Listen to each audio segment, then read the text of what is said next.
afternoon. Hello, thank you so much for coming. My name is Andrea Rosen, and I'm the curator of the Fleming Museum of Art and the organizer of the new Gallery of Asian Art Now on View, which primarily features our permanent collection with select loans from the Middlebury College Museum of Art and a few private collections. And it's my pleasure today to introduce Sarah Laursen, who will be giving a talk on the highlights of the Gallery of Asian Art, which will be followed by a walkthrough of the gallery, sort of co-led by Sarah and myself. Before I introduce Sarah, I just wanted to plug a great event happening next week. On Thursday evening at 6 p.m., Katherine Jansen, the creator of the beautiful photographs you see around you, will be speaking on her work. And after the talk, there'll be an opportunity for museum members to meet Katherine while enjoying savory samosas and sweet ladoos from Parvin's Kitchen. So it's a pretty good time to take advantage of your membership or sign up for membership. And now to introduce Sarah, who holds a BA in East Asian Studies and Art History from New York University, and an MA and PhD in East Asian Languages and Civilizations from the University of Pennsylvania, where she studied the archaeology of early medieval China. Following her PhD, she did a postdoctoral fellowship at the Institute for the Study of the Ancient World at NYU, and she has experience in the Asian art departments of both the Metropolitan and the Brooklyn Museums of Art in New York. At Middlebury, Sarah teaches East Asian Art and Museum Studies in the History of Art and Architecture department and is curator of Asian art at the Middlebury College Museum of Art. She has curated exhibitions on contemporary Chinese photography, narrative art across Asia, and Japanese tattoo. Her current research focuses primarily on Chinese gold from the Han to the Tang Dynasty, circa 200 BCE to 900 CE, and explores how gold objects reflect Chinese interactions with the nomadic populations of the northern steppe. And I just want to add what a pleasure it's been to connect with Sarah, who has graciously lent me her expertise in the preparation of the gallery, as well as the objects from her collection. And it's been so exciting to find these possibilities for collaborations between our two institutions and their complementary collections of Asian art, which Sarah will tell you more about. So please join me in welcoming Sarah Laursen.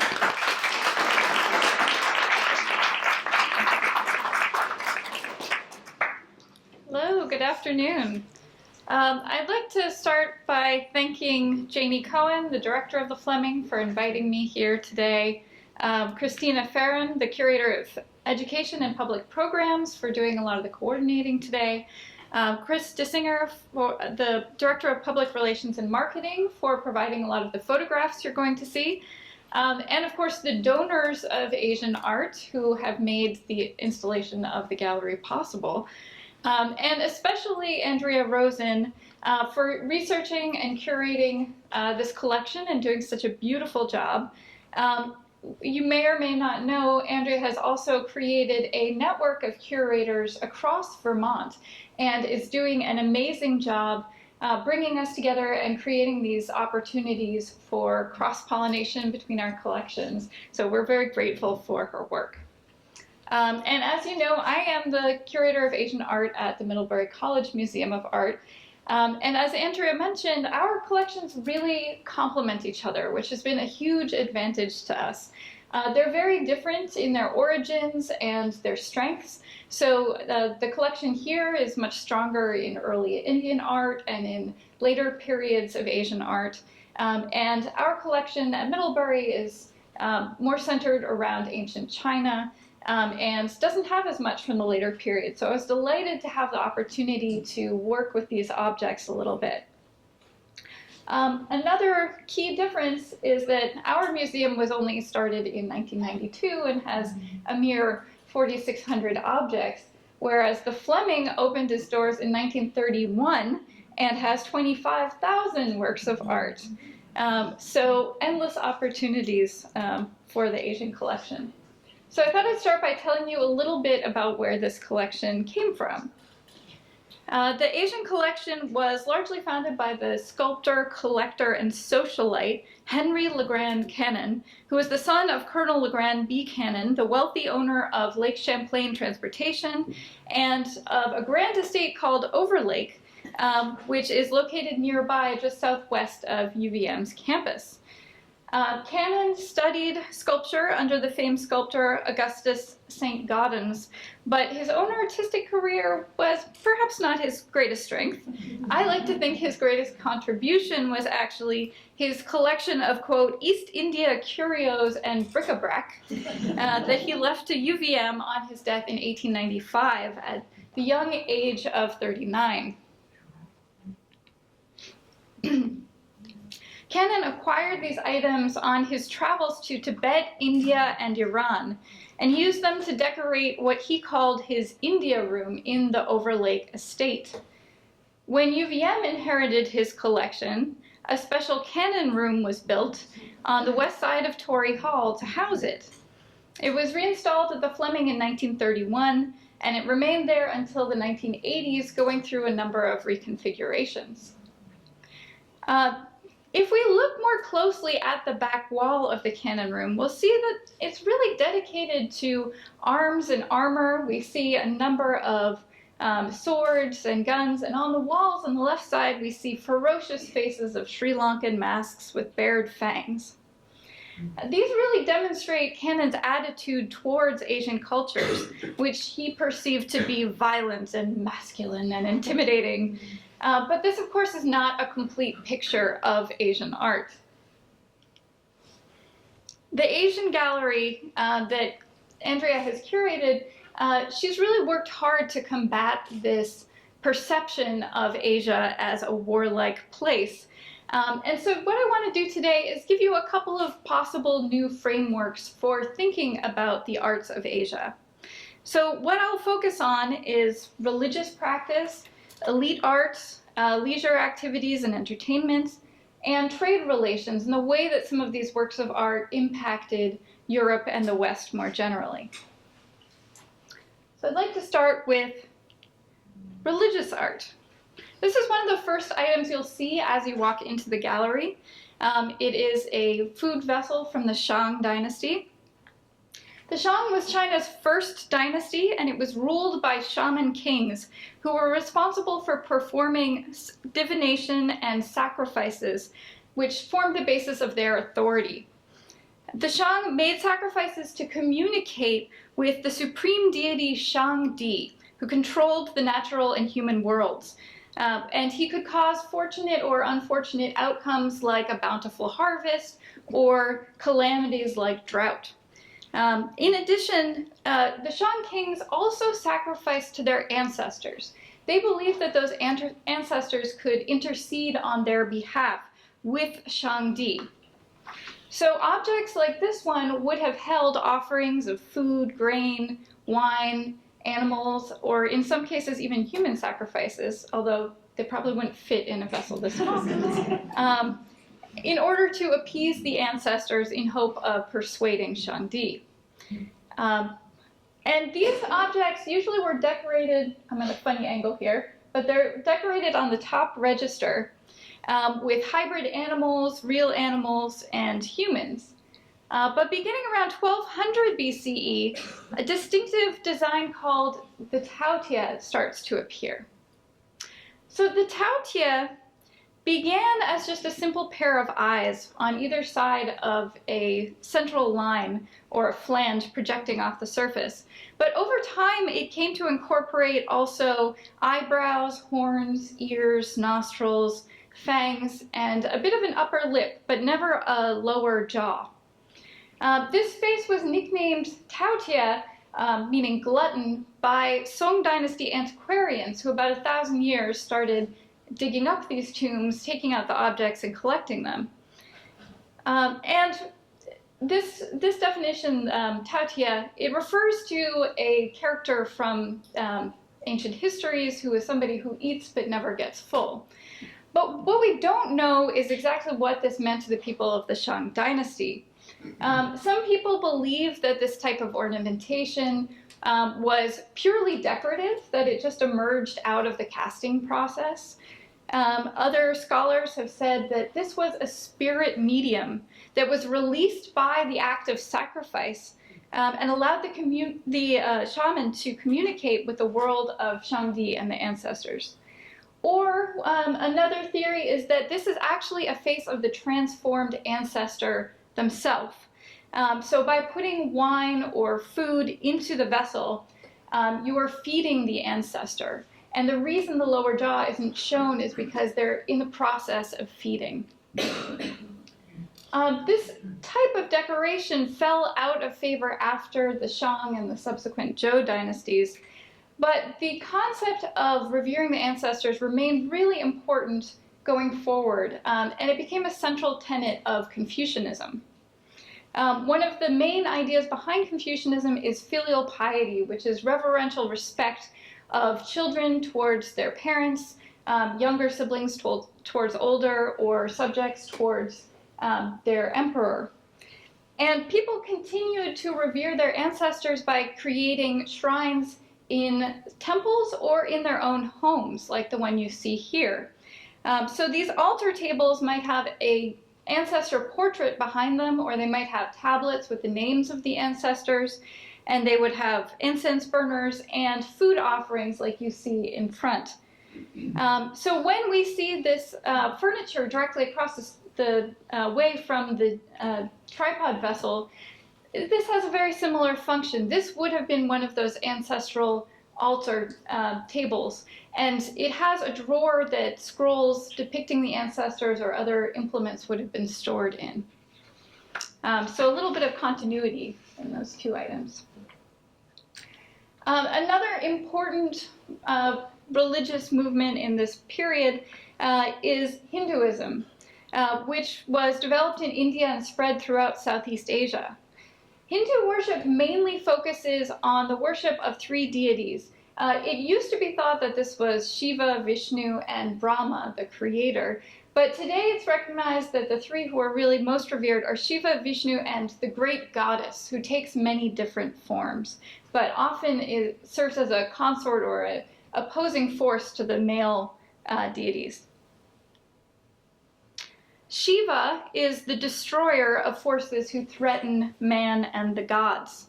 When he's shown in human form, he has a third eye, long locks of matted hair, which you can also see flying on either side over here.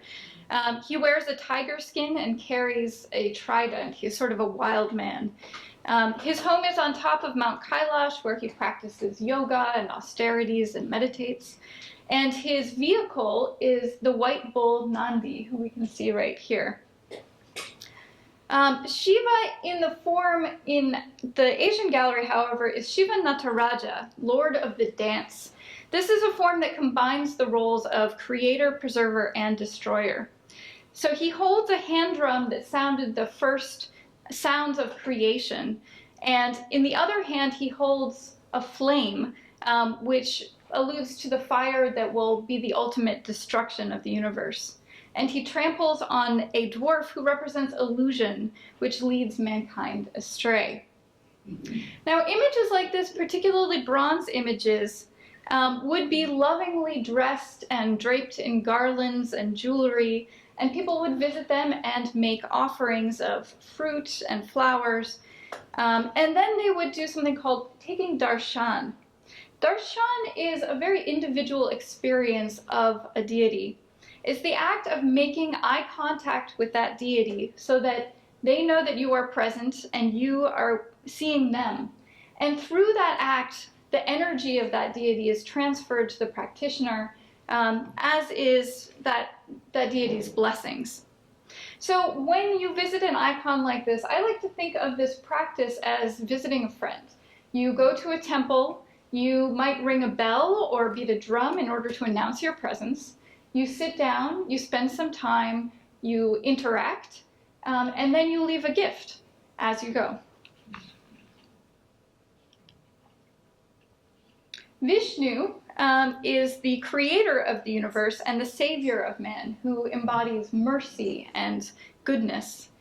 In his human form, he has blue skin, 4 arms holding a conch shell, a disc, a mace, and a lotus flower, and he wears a crown and sometimes a garland. His vehicle is Garuda, the eagle. The piece you're looking at here, this is actually an architectural element that would have gone on a roof, which is why it's a little bit weathered and a little harder to see him. The iconography is also a little bit different because this is Cambodian rather than Indian. Vishnu has 10 avatars, or incarnations, that he uses to come to Earth to save mankind. There are animal incarnations, including a fish, a tortoise, a boar, and a half-man, half-lion.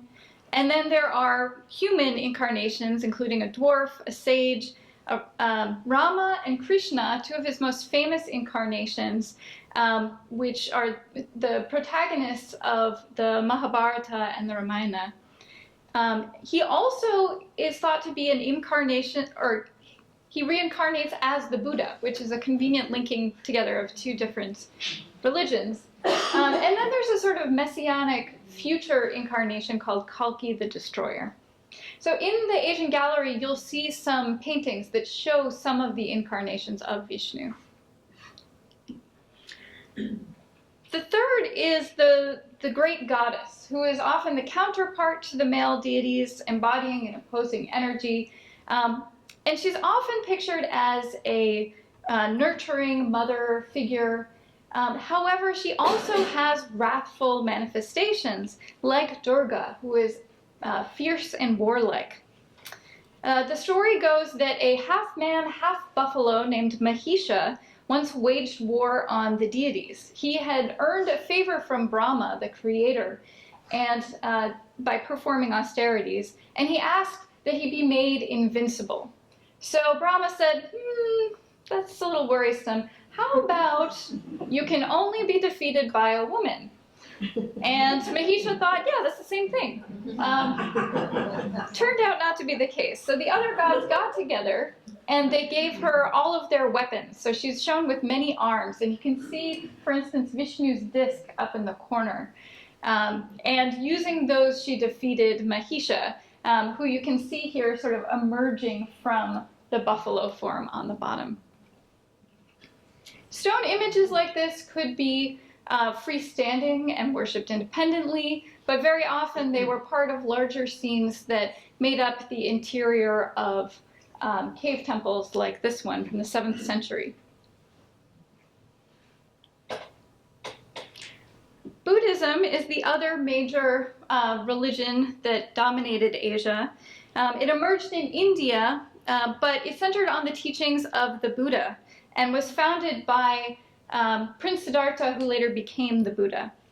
He was a prince of the warrior class, born in Lumbini, and the area where the events of his life took place are seen in red on the map, this sort of heartland area. I can't tell if I'm pointing at the right place because I'm at a funny angle here. So before he was born, his mother, Queen Maya, had a dream of an elephant touching her side. When she awoke, she was pregnant with the Buddha, or with Prince Siddhartha. And because he was not conceived naturally, he also wasn't born naturally. So we have a scene in the gallery of his birth. Queen Maya reaches up and grasps the branches of a tree, and he emerges from her side, which we can see a little more clearly on the left. So this is kind of like Athena springing from the brow of Zeus. Very similar story. And when he was born, he immediately took 7 steps and began preaching. And unfortunately, Queen Maya died a short time later. But after he was born, his father, the king, took him to a seer. And the seer predicted that he would either be a great king or a great religious leader. And his father, fearing that he would not be king, decided to confine him to the palace. So Prince Siddhartha stayed there until he was 29, and he ventured out for the first time and saw a sick person, an old person, death, and a religious ascetic. And he realized that the spiritual path was his true path. And so he left in the middle of the night in a scene called The Great Departure. Here he is leaving his wife and newborn baby. He was actually a bit of a deadbeat dad, that Buddha. And he left on his horse, which is pictured at the far left. And he left to pursue his own path. And so first he took the opposite extreme from his indulgent life as a prince, and he performed all sorts of austerities, and he spent many years not eating, meditating. And he realized that wasn't successful. He needed to pursue a middle path. So he sat under the Bodhi tree and meditated. And when he did, he realized that life is samsara. It's an endless cycle of life, death, and rebirth. And the only way to escape samsara is by eliminating attachments to the world, both material attachments and emotional ones. And with that, he achieved nirvana, or enlightenment, and became the Buddha, meaning the awakened one. The Buddha is always seen wearing very simple robes. He's clean-shaven. He has a couple of features that set him apart. We also never see jewelry on him, but we do see he has very long earlobes. That's because he wore very heavy jewelry when he was a prince, and it extended his earlobes. We also see on top of his head, this is not a bun, this is not a hairstyle, this is something called an ushnisha. He had such vast knowledge that it popped out the top of his head, and it is sometimes pictured as a bun because that was how artists best understood it, but it is actually his vast knowledge. At the age of 80, the Buddha died, and his physical body died and was no longer reincarnated. Usually this is pictured as an event, a very somber event here, where we see monks on the one hand accepting this as part of the process, and the laity mourning the loss of their great teacher.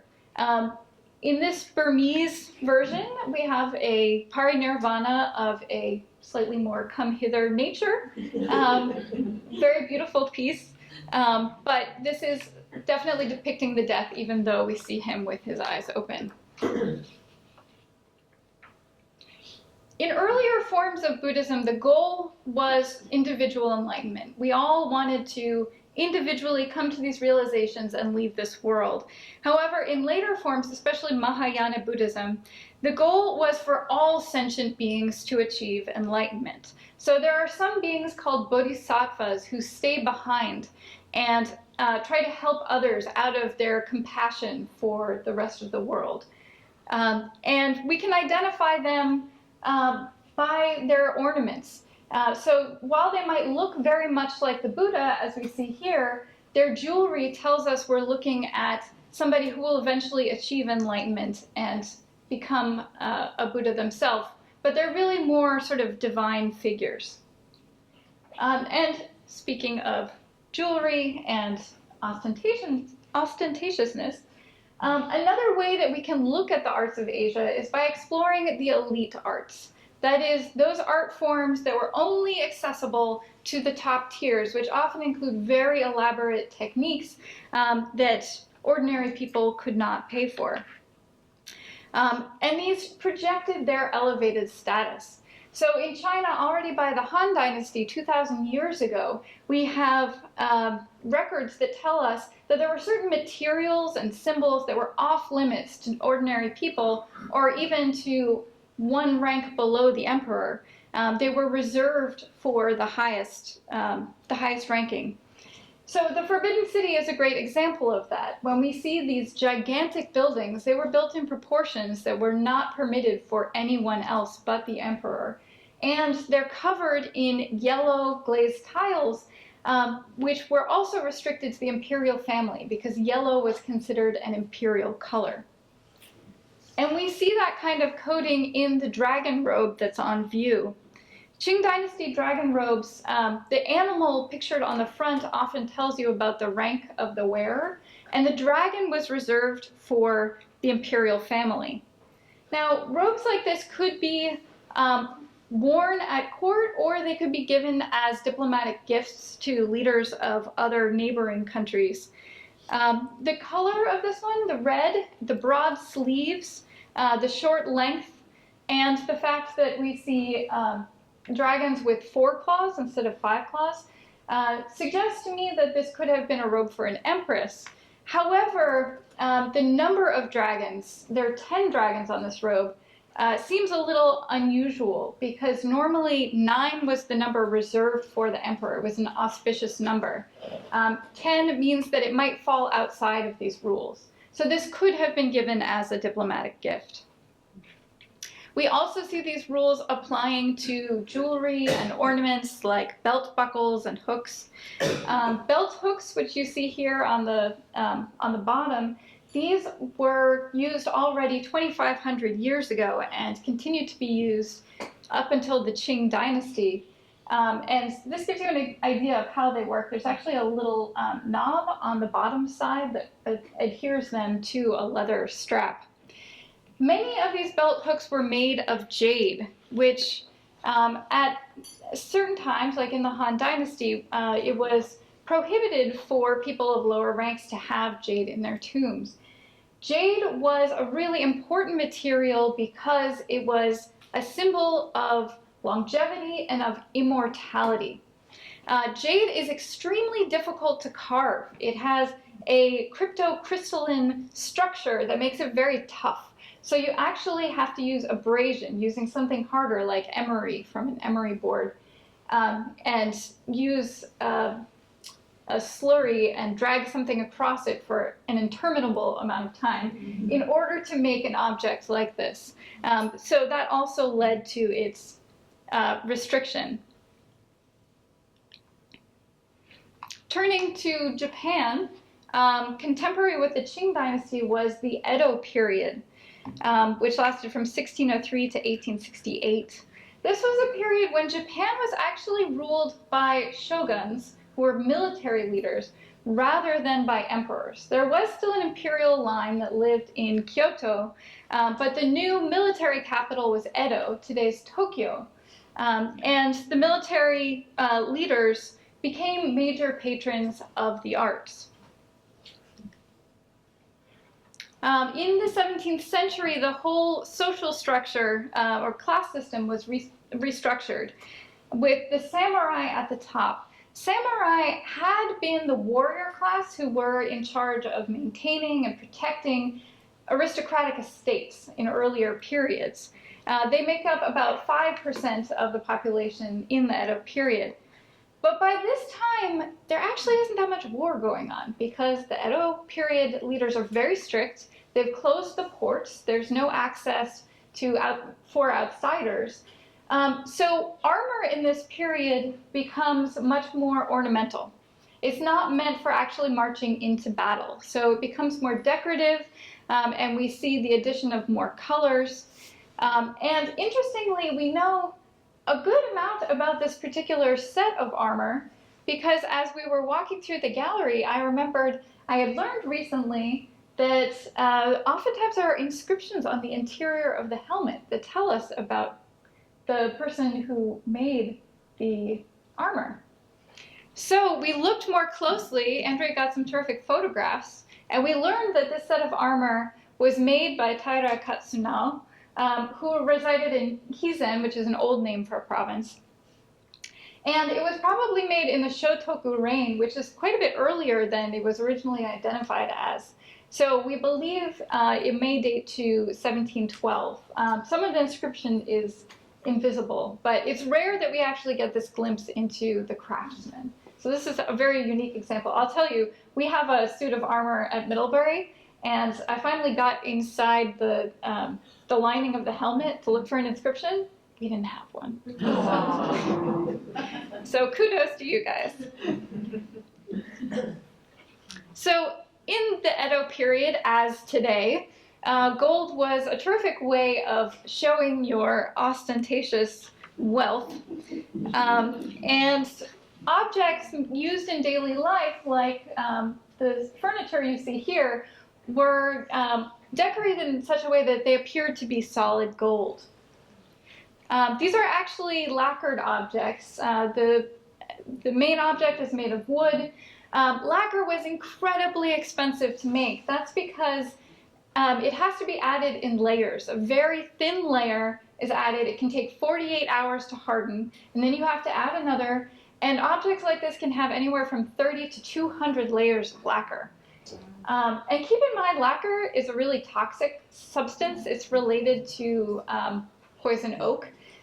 So it also is kind of dangerous to work with. And there was a fear that when you were working with it, a little piece of your clothing might get into the lacquer and ruin the object. So the craftsmen were required to work almost naked as they worked on these objects. So you can imagine why these were so valuable. But you could also put a wet layer of lacquer down and sprinkle gold powder onto the surface and then brush away the excess and then put another sealing layer of lacquer on top and create this effect of solid gold everything. So while the samurai were enjoying all of these luxuries, we also have the emergence of a new middle class in the cities. These are primarily artisans and merchants who patronize new forms of art like woodblock printing. So this is another piece that's on view. It's an example of ukiyo-e. These are pictures of the floating world. They're paintings and woodblock prints that showed the pleasure districts of Kyoto and Edo and the courtesans and actors who worked there, as well as some of these popular places to visit, cherry blossom viewing parties in newly established public gardens and parks, for instance. The words floating world come from a Buddhist metaphor that is describing a gourd bobbing along down a river. I like to think of it as, if you've seen the movie American Beauty, you know the scene with the plastic bag flying? It's the same thing. It's this idea of the melancholy about something that is beautiful but is fleeting and will only be there momentarily. So this is very related to this lifestyle of just indulging in life's pleasures that was sort of dominant in this period. And this particular book of prints, we see the story of the Storehouse of Loyal Retainers, which was a kabuki play, and it's being performed through chanted narration and accompanied by the shamisen over here on the right. And this was an incredibly popular play that was recreated and adapted in many forms, most recently in 2013 as 47 Ronin, starring Keanu Reeves. So kabuki is a really sort of over-the-top dramatic theater style that emerged in the 17th century. It originally was played by men and women, but eventually men started to play the female roles as well.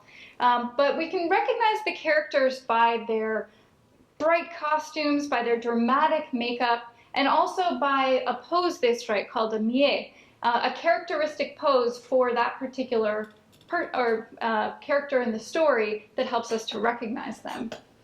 And we also have stages that have revolving features, trapdoors, and even a bridge that goes into the audience for fuller participation. And this is in stark contrast to No, or Nogaku, which is an earlier form of theater which kabuki sort of emerged out of, which is extremely restrained and stylized. So the same stories are told not through makeup, but instead there's the use of masks to show different sort of prototypes. There's a male figure, a old man figure, female figure, child figure. And they also use the costumes to convey subtle messages about the mood. But these movements are much slower. This is very stripped down, so we don't have the same theatrics.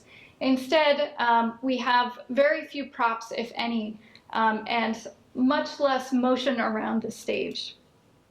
But in the gallery, you'll see one of these No masks, the mask of Otobide, who is the vengeful ghost of Sugawara no Michizane, who was a leading poet and scholar at the end of the 9th century, who was exiled to Kyushu and died in shame there. And then his ghost came back, and Michizane's enemies suddenly started mysteriously dying. So they thought it would be in their best interest to posthumously give him a new title, elevate him, but it didn't help. People kept dying mysteriously. So he was a force to be reckoned with. Another form of entertainment in this period was tobacco. Tobacco had come out of the New World into Europe by the 1500s, and spread to Asia by about 1650.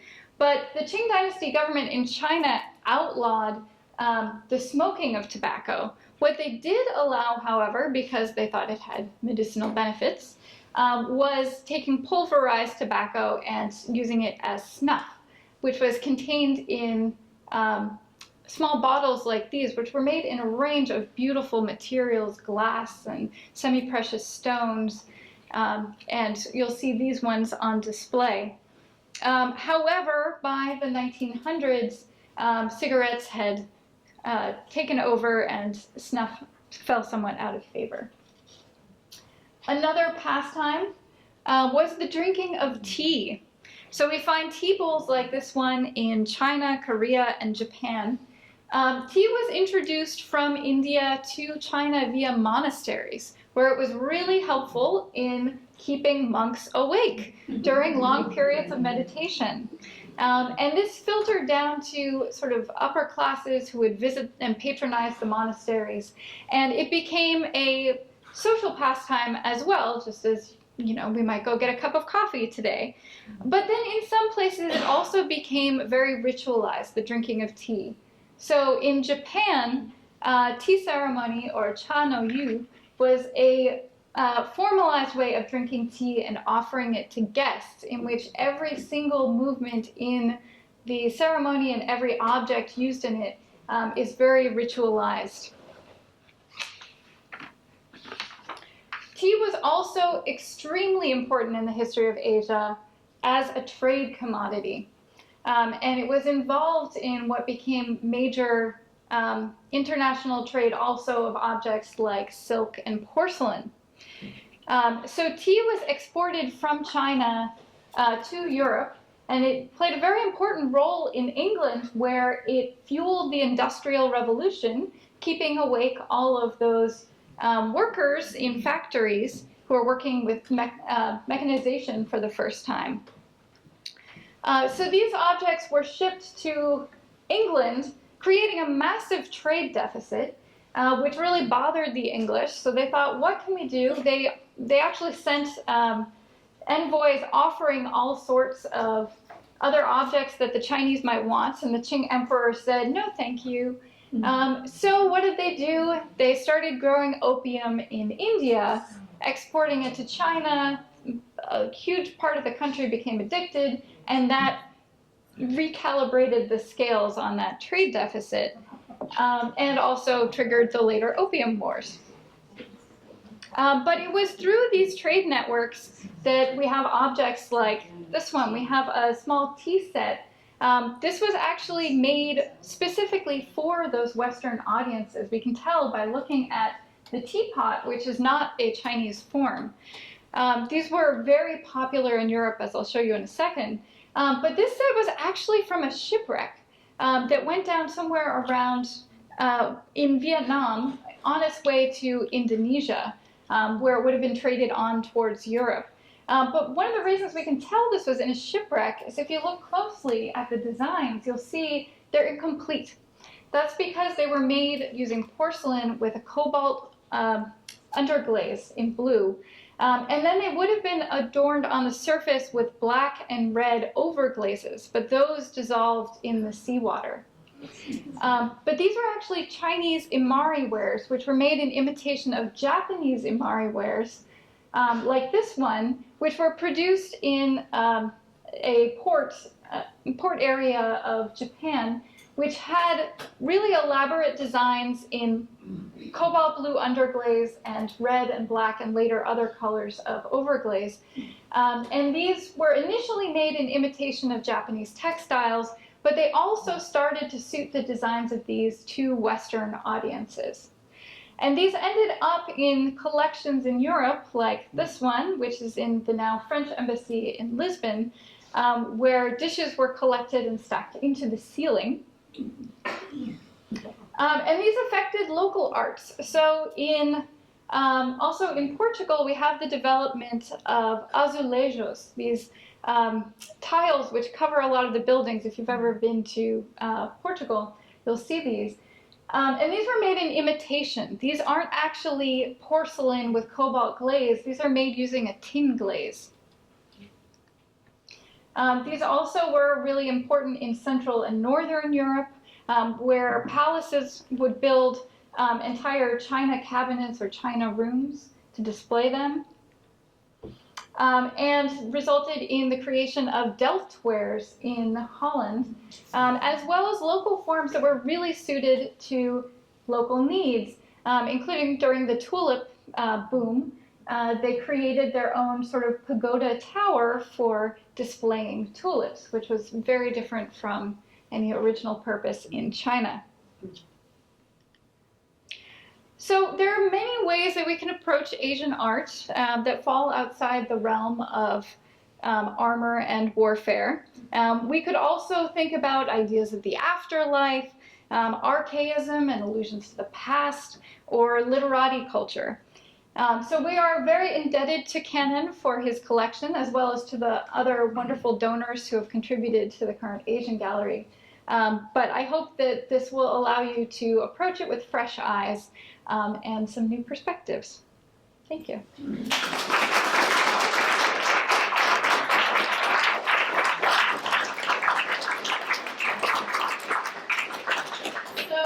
Since Sarah's been so thorough and we're sort of a big group, my thought was that maybe Sarah could take a few questions here, and then rather than sort of a more organized tour, you guys can sort of look around the Asian gallery on your own, and Sarah and I will be in there to answer your questions. Does that sound good? Yeah, all right, right, great.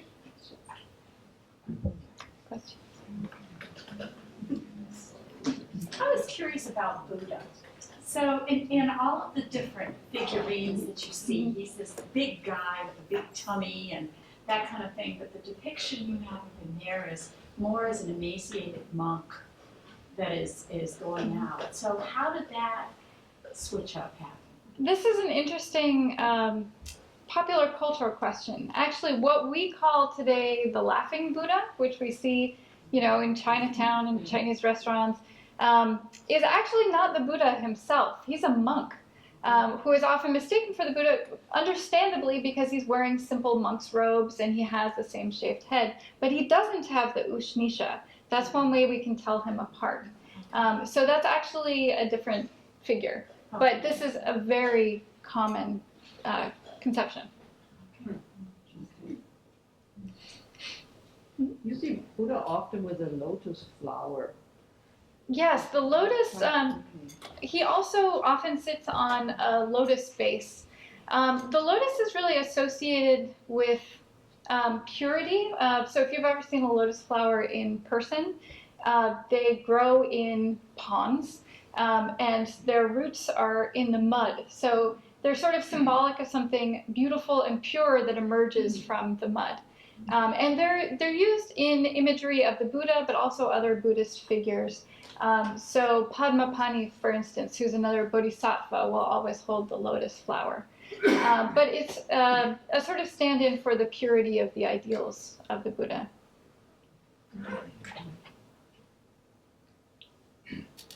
Middlebury's samurai armor is pretty spectacular. What can you just tell us a little bit about it and how it differs from ours time-wise and location? Well, this is a well-timed question because I have a student who has spent the first half of the semester just researching that armor. And what she's discovered is that ours is a little bit later. Ours is in a revival style, probably early 19th century. And it was actually made in imitation of a style of an earlier artist who was extremely popular, which is why it doesn't have that inscription, because it was borrowing his style. But it does. What is unique about ours is that so a lot of these have individual scales that could be made in iron or other materials and lacquered, but they also have cloth elements. This one has sort of more of a chainmail at the Fleming. Ours has a lot of textiles, including stenciled leather, which was very rare. So it's actually dyed with a sort of pink color and creating these floral effects, which is a little unusual. But they are very different. Ours is more complex, maybe because it's more of that ceremonial armor that is not going to have any real function. When I saw the armor, it reminds me, I grew up in western Massachusetts, and the Springfield Museum down there has quite the collection Really? of armor down. So if anyone's interested, if you're in that area, Yeah. at least, half a dozen or so. Oh, I will have to check that out. So, for again staying on that armor theme, is so if I remember correctly, then it just didn't change a lot because there really was no need for an evolution in terms of the design, and it was more that they were looking at artistic design. Because one of the things I always noticed at MFA is looking at the dates on some of what they have on display. It's a very long period of time where they are extraordinarily similar. Mm-hmm. And actually, this starts, I think some of our first intact, really great examples are from the Kamakura period, which is more like 12th, 13th century. So they do remain functional throughout that period. There are some really decorated earlier examples, and they often have images like, a very popular one is Fudo Myo, who is a Buddhist protector figure who's very fierce and is always pictured with his sword and his lasso. But I think the shift is really the move away from functionality to this purely ceremonial function. But it's really interesting to look at some of the forms, like the on the helmets, there's a piece that sometimes takes the shape of antlers, which is a motif we see in headgear in Korea in the 6th and 7th centuries. So there's a long continuity that I think has a lot of its roots in imagery of early shamanistic religions of Korea and Japan. Dancing goddess or god, I don't know which, Indian, that holds the flaming spiral. Mm-hmm. You describe that as the destruction of the universe. Yes. It reminds me of the same imagery that maybe the dragon would be chasing, and are they connected? So you're talking about Shiva Nataraja, which is a male deity, but a very particular form of him as Lord of the Dance. I see the connection you're making. So it's a very stylized flame that almost looks like a lotus in some ways, blossoming outwards. And it does bear a resemblance to, oftentimes you see dragons chasing chintamani, or these flaming jewels. Yeah. I don't think there's a direct connection as far as ideology, but there are certain types of motifs like fire that tend to be very stylized and conventionalized, and so maybe that was just the best artistic shorthand for flames. So, I saw this hand first, sorry. Hi. Could you talk a little bit about, is it celadon or celadon? Yes. And the types of vessels or whatever, or artwork that would typically have that type of enamel? Yeah, okay, so I left out much of the long history of Asian ceramics. So celadons, the first thing we sometimes call celadons emerges in the 6th Dynasties period, which is between about the 3rd and 6th century CE. And they have a really olive green color. These are made using a glaze that has a very small amount of iron. So if you add a large amount of iron, you end up with a black vessel. If you add a little less, you get brown. If you add even less, like 1%, you get this very light sort of olivey green color. The term celadon is another one of these that has, like tautia, that has nothing to do with the actual object. Celadon was the name of a character in a French play who wore these mint green robes. So that was a familiar shorthand for a particular color, which was later used by collectors in Europe to refer to them. But those undergo a lot of refinement, and it goes from really an olivey green color to much more of a, I don't know, closer to my phone case, to a sort of less ruddy color over time. And celadons spread throughout Asia. I actually showed one, which I didn't talk about the decoration of. If I can, I don't think I can get back to it. There's something funny about the mouse. But I'll show you in the gallery. It's actually an inlaid celadon. So this is made not by overglazing on top, by painting additional enamel on top. It's made by taking the body of the vessel, letting it dry to leather hard, and then carving into it. And then you take contrasting colors of slip, so just clay suspended in water, so white slip or black slip, and push it into those indentations. Scrape it all down so it looks even, and then it looks painted, even though it hasn't been. And then you dunk the whole thing in this celadon glaze to create that bowl that I showed you from Korea. That was unique to Korea. That was developed in the Goryeo period. But there are so many developments in the refinement of both the clay body and of the glazes on top. So blue was the earliest form of glaze that you could use for decoration. There are earlier ones that are used in the Tang Dynasty, the three-colored glazes, which were splashed on, but they didn't have a lot of control of them in the kiln, and they would run. So it's only in the Song Dynasty, well, really in the Yuan Dynasty, that we start to see these blue underglazes that are painted like decorations. And then we start seeing layers of red added at a later stage, and green and more colors until we get to the Qing Dynasty and the whole range. So I hope that partially answers your question. I'm happy to answer lots more questions about glazing technology in the gallery. Yeah, we should adjourn to the gallery, but please bring your questions with you and we'll answer them here.